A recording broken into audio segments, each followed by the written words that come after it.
Leia, ano ang hakbang na ginagawa ng PNP laban sa iligal na sugal?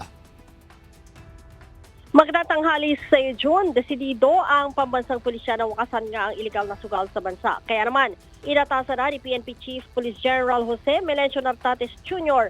ang mga ground commander na palakasin ang community intelligence. Ibig sabihin, dapat na makipag-ugnayan sa komunidad ang mga pulis. Nanatili ari ang isa sa pinakamabisang paraan para masawata ang iligal na sugal ay ang impormasyong nagmumula mismo sa mga residente sa lugar. Ito'y upang matukoy ang mga operasyon ng iligal na sugal na patuloy na umiira sa iba't ibang bahagi ng bansa.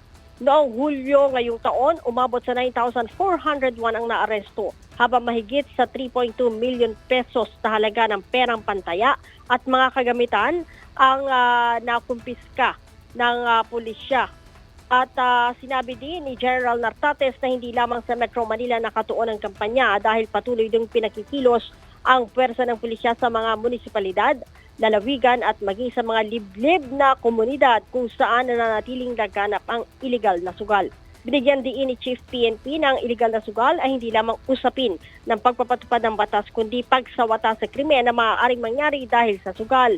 Ang pagbuwag aniya sa mga operasyon ng iligal na sugal ay makatutulong din sa higit na pagpapanatili ng kapayapaan at kaayusan sa mga komunidad. June? Maraming salamat, Leia Ilagan.